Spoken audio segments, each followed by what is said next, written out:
beautiful Canada Games Park for period number 2 of Manitoba and Saskatchewan here in boys lacrosse. Spencer Tangway joined beside me is Matt Benami. And Matt, the first period, 3-2. Back and forth lacrosse we went. And a couple things stood out. Manitoba came out flying and fast, shots 19-8 in favor of them. But Saskatchewan found a way to claw back as the period went on. Saskatchewan capitalizing on that late power play opportunity there. It was Captain Dylan Scott finding the back of the net, just beating the shoulder of Andrew Izzy in net for Manitoba. So still a one-goal game here, though, but Saskatchewan slowly chipping away here. Izzy, of course, is nickname, and boy, he is good. He was good for Manitoba. He holds that 3-2 lead. As of the other end, Ty Peterson was electric for Team Saskatchewan as he got the start, and he'll be looked to be the guy so far as he has a 3-2 deficit to make up. Twist shot, I believe it went off the finger of the netminder. Minor interference is going to be called. Possession awarded back to Saskatchewan. Trying to play quickly. Ball is turned over now. Here's Manitoba. Morden, the draw guy, has a breakaway. Beautiful glove save by Peterson. And it'll be turned aside, and now here comes Saskatchewan. Both teams exchanging good chances just a minute into the second frame here. A good hand save there by Izzy on this end, and a good opportunity for his teammate Morden on the other end, but he's denied by Peterson. Rieger out the back door, able to flip that to Steen, but that errant pass was intended for Cash Seaborg. It'll be now regained by Seaborg. Twist shot, turned aside by Isaby. And here's McDonnell. McDonnell, the lefty, number 24 in black and gold for Manitoba. Twist shot once again. A beautiful hand save. Here comes Saskatchewan now, back the other way. Chances galore here early to start this second period. 2-on-2 board battle as a third Manitoba joins, and that's Lee. Lee will pick up that loose ball, and now he has possession back for Manitoba. Lee looking to get a change and get off the floor to get the offensive guys on the floor. Manitoba trying to settle it down a little bit. Good save by Peterson. And Matt, interesting to note, the goalies look huge in these nets, but for a lot of these goaltenders, if you've played in a junior league, which many of these players have, they're actually playing on a smaller net in this tournament. It's hard to believe, isn't it? I noticed that last week as well. I looked at the net and I said, geez, everything's pretty small from up here. But once you get down onto the floor and you check things out, you say, I guess this makes sense. But limited real estate to work with here on the offensive end for both teams. So you got to get crafty in front of the cage, and we've seen a few of those goals so far.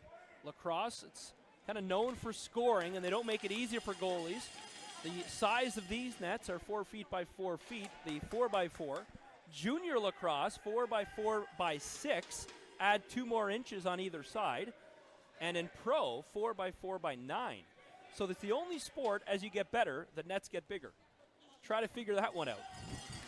Outside shot, easily smothered up by Ty Peterson.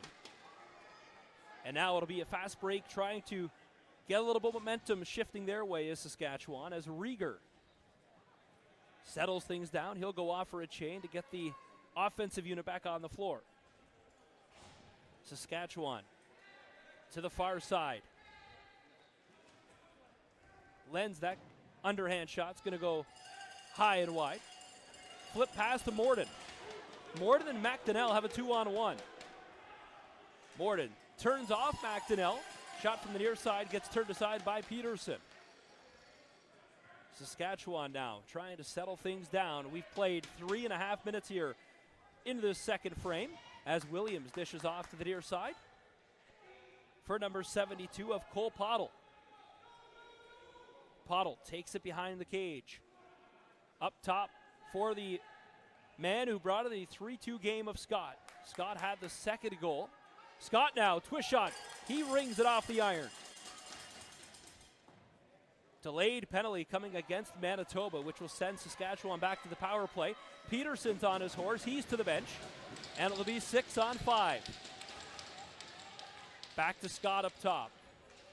Scott, we know he likes to shoot, and for good reason. A really excellent shooter for Saskatchewan. Outside shot, right into the big M, But Matt, it's the story of the game so far. Another power play, and that's where all the damage has been done.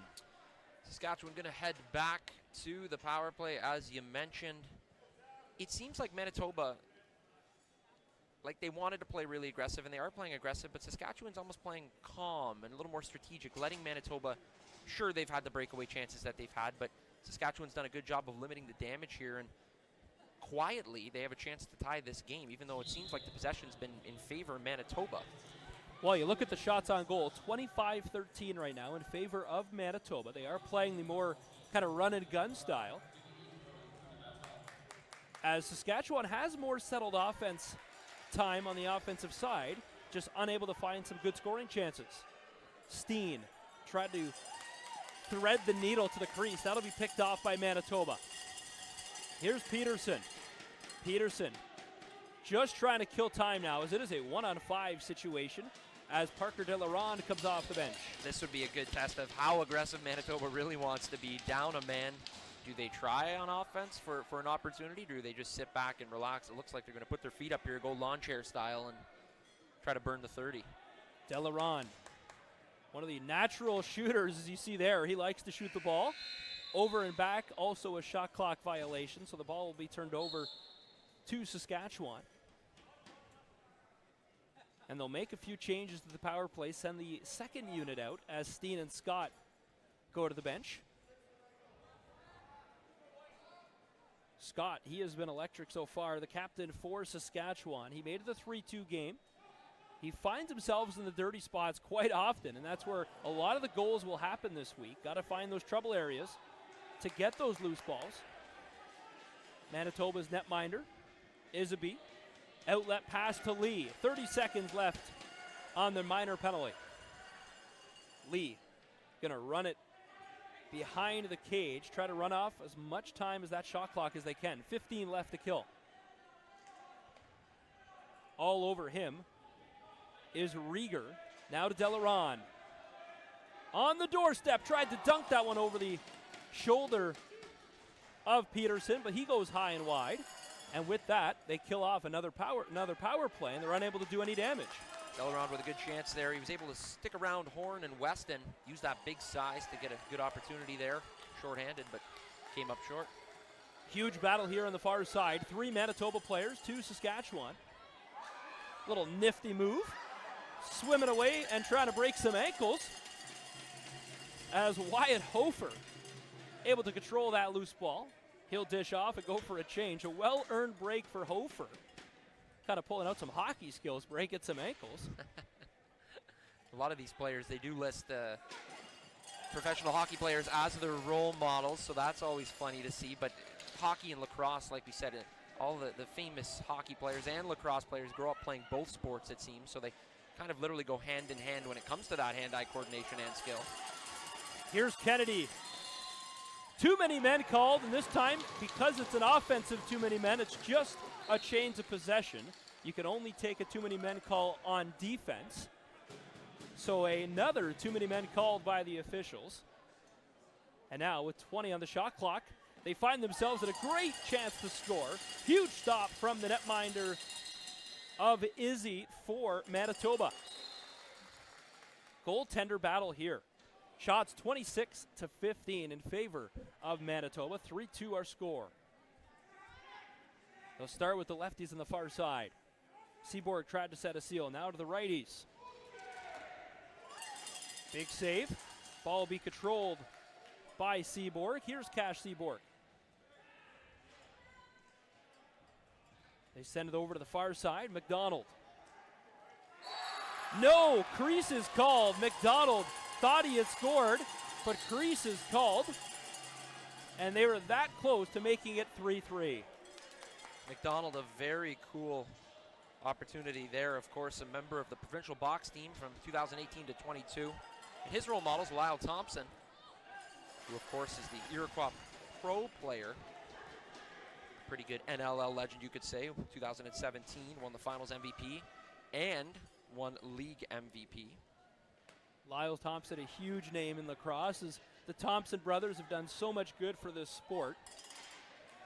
As Izzy lost that ball, they got to get it out of the crease. Only 5 in there is allowed.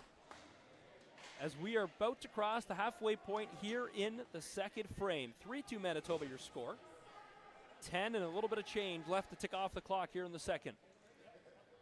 They go to the bench side for the righties to Delaron. Unable to squeeze, though, was Alex Delaron. 5 to shoot. Goes off the foot of the defender, number 96, Jackson Lenz. And Saskatchewan picks up the loose ball. Here's Matthew Cudmore. Cudmore backpedals into safety, dishes off to McDonald here on the far side. McDonald across to Seaborg. Seaborg, a big lefty for this Saskatchewan offense. Errant pass. That's a pass he'll want back as it went a couple feet high. Picked up by Ryan McDonald. Back to Seaborg. Seaborg to Steen. Underhand shot doesn't go as it's blocked. Picked up by Manitoba. And as I watch the benches in transition now, much tighter from the door guys swinging the doors, trying not to catch the attention of the referees. You almost have to have a key to get out that thing now, eh? Nice give and go, just stepped inside the crease. And here comes Saskatchewan back the other way. Intensity level picking up a little bit here as the speed, it's like we've clicked another notch in the dial as both teams really starting to press the floor. Well, Angus with a chance there for Manitoba. What do you know, he's a hockey player at heart. Lenz just couldn't go as that one went in front of the netminder in the crease, bounced out of play. A shot he'll want back as here's Delaron over to his brother. Now to the near side for the lefties.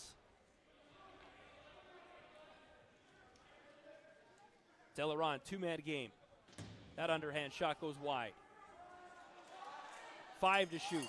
This one wide as well. Off the goalpost, they do get a reset. Good resilience from Manitoba, but now it's a loose ball battle in front of the Saskatchewan bench. Saskatchewan able to pick that up. Tripped up, we'll see what the call will be. And penalty shot will be called.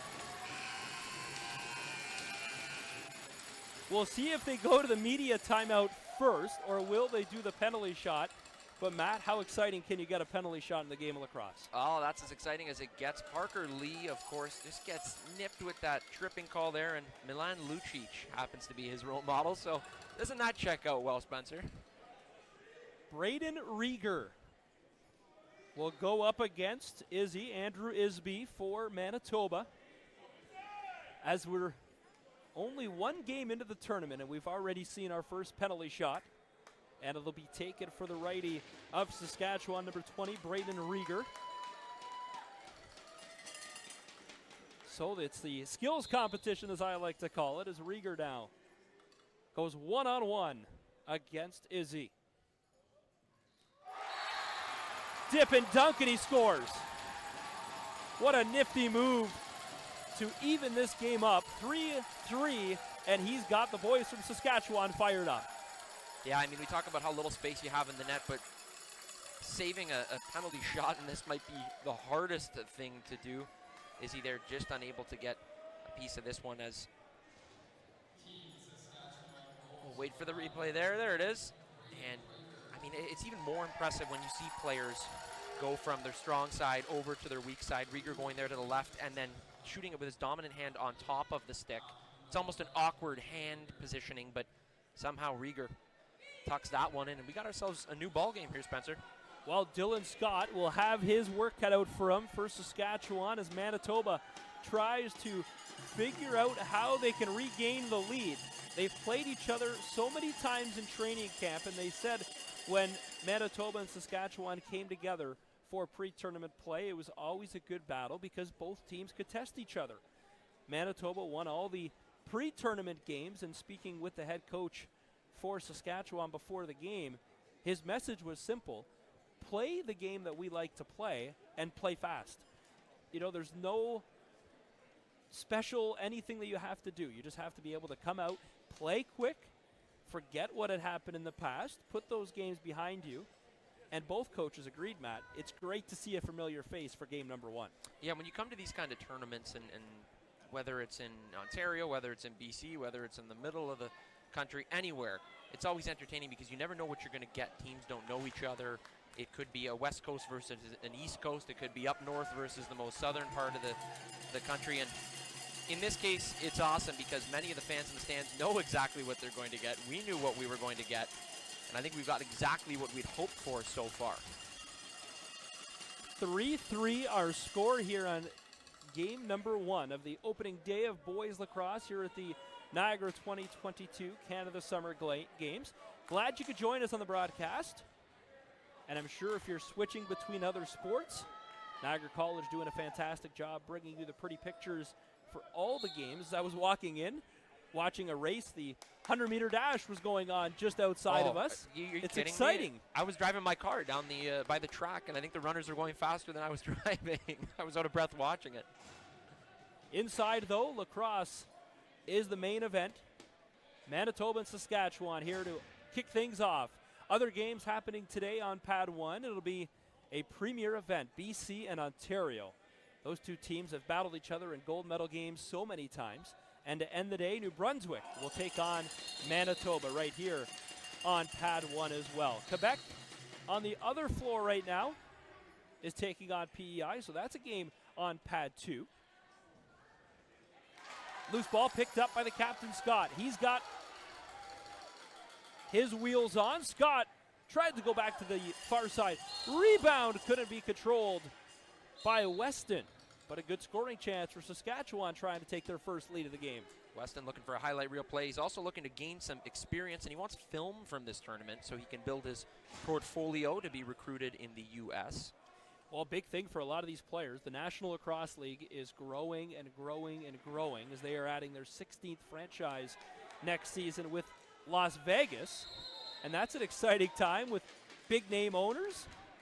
Of course, Steve Nash, Wayne Gretzky. I was going to say, yeah, Nash and Gretzky in a lacrosse ownership role in Vegas. You don't get much more exciting than that. And there was plans of making that league 30 teams by 2030. So the more footage of these players, the better. Here's Lee now. Lee, a one-on-one skills comp against the netminder, but what a stop. Kind of sprawling out in a starfish formation to make the save was the netminder, Ty Peterson. Possession called. Peterson waited and waited and waited there, then kind of just puppeteer, hit the strings, his arms went up, and he was able to deflect that shot wide of the cage. Hardest thing for a goaltender to do is not make him make the first move. It's just like Gordon Bombay says, shooters want to make the goalie move first. Now McDonald swings it over to the lefties on the bench side. Cash Seaborg, he's been all over the ball on offense, but he's just snake bitten, unable to find the back of the cage. Lee for Manitoba. One of their key transition players. Spins away from Horn. Kind of a bounce pass that was offline. Controlled though by Manitoba, and they set up on offense. Outside shot. Turned aside by Peterson, and I can't believe how strong Peterson has been mentally sharp through 32 shots already, only just over halfway through the game. Yeah, that shot out of the stick, too, of Logan Chobluck. His sister, Hallie Chobluck, competed last week for the Manitoba female team. So a little family affair here. I'm sure she's in the building watching this afternoon. 7 on the shot clock. To the bench side. Back to McDonald. Delayed penalty coming, and it's going to be against number 23 for Manitoba, as official Mac Abbott will make the interference call, and we'll get another power play for Saskatchewan and their first look to take a 4-3 lead possibly. This is going to be Saskatchewan's 5th power play of the competition, able to convert 1 out of 4 times so far. So, like you said, the first chance to take the lead here, and Manitoba, for all that aggression they came out with in the first period, it seems like they've slowed down a little bit on their golden opportunities here. They've had a few, but Manitoba's kind of topped things into cruise control here for the most part. Well, Manitoba does have to play 2 games today. However, you never want to let up in a game, as you have to be able to compete for 60 minutes. That one rings off the shoulder and goal post, inches away from crossing the line. But now they turn the ball back over, sending it 200 feet to Peterson. Peterson. Nice pass up the floor to number 96, Jackson Lenz, who's already scored a goal. Steen Now to Cash Seaborg. So it'll be Seaborg and Lenz in the shooter position. Steen, the quarterback, up top. Scott on the far crease, the captain. And I believe that's 25, Matthew Cudmore for Saskatchewan on the near crease. Scott trying to just pick up that loose ball, but it'll be picked up by Manitoba's netminder. Tough possession there for Saskatchewan. Looking, nothing open. They had to try to fire one on net there off the pads of Izzy. Beat the shot clock. So here is Alex Delarond. The shot clock is off cue, so the officials are counting. Now 6 to shoot. Here's Parker Delarond with 3 seconds left. Outside shot, good kick save. And it'll be controlled. And an outlet pass from Peterson. It's going to take kind of a garbage goal, I think, as they call him, to make it a 4-3 game, as both goalies have been red hot. Shots now much closer, 33-25. As at one point, it was 18-6. Now Steen. Lenz tried to go to Seaborg. That's going to be missed by number 5, of Michaluk. Now to Scott. That shot's wide. And it'll be turned over, and Manitoba will get the ball back. We're back to 5-on-5. And you mentioned a garbage goal. The one we saw Dylan Scott score was not a garbage goal because it was so impressive in front of the net, the quick hands, but it was a weird bounce that caught the Manitoba defense off guard there. So something like that, it seems, would probably be the difference maker in here. That outside shot goes wide. Controlled by Delarond. 2 righties on the floor. That one's off the goal post, as that was off the stick of one of the righties, of Andy Angus. He regains possession. Now to Delarond, the assistant captain. Over to Wood in the middle. The shot, better save, and a good rebound control once again by Peterson. And a shot from the point there from Angus, but the most important part of that play was him getting a stick, stopping the transition on the way back. Would have been a clean break there for Sask, but instead Angus says nope. 2 players tied up, and officials are going to call a hold, and I believe the penalty is going against Manitoba. So with that, Saskatchewan, a 6th look at the power play on a holding call against the boys in black. Yeah, their 6th opportunity here, 0 for 3, and 3 in a row they've failed to capitalize on. But Manitoba, like we said, with that aggressive game, I mean, you get caught certain times trying to be too aggressive. You burn yourself on the back end. And Saskatchewan, I mean, if they're unable to capitalize on these opportunities and come out as the loser in this first game of this opening game of the tournament, it would be really hard not to look back on the power play opportunities here and the chances missed. Steen to Michaluk. Back to Steen. Give and go. Huge save from Izzy, as that was one of his best saves of the night. Scott now trying to pick that up. So is Lenz for Saskatchewan, but it's Manitoba with it. The pass up to Zach Tinley. Tinley kind of got tripped up by Cudmore, and Cudmore will pick up the ball and push the floor here for Saskatchewan. Saskatchewan really has flipped the page and flipped the script a little bit. Possession way in favor of Saskatchewan now, and the pace. 10 on the game clock left here in the second frame. Steen to Michaluk, down to the corner. Across crease to Scott. What a stop! And just a second left in the period. And a barn burner to open up day number 1 of the boys lacrosse week here at the Niagara 2022 Canada Summer Games. Izzy coming away with a big save there for Manitoba. Like you said, the tables have turned, the script has been flipped. Manitoba aggressive, Saskatchewan now aggressive. Manitoba kind of taking things a little slow here, but Saskatchewan in that second period dominated the possession. They had multiple opportunities on the power play there, and they'll have about a minute left in that power play coming out in the third here. So, like we said, the power play's got to be the story of the game so far for Saskatchewan, and wouldn't be shocked to see Manitoba get a pretty good speech in the locker room in between the break here and come out firing in the third. It is Manitoba 3, Saskatchewan 3. We've played 40 minutes, 20 to go. You're watching live coverage of opening day of boys box lacrosse here from Canada Games Park. You're watching Niagara's 2022 Canada Summer Games.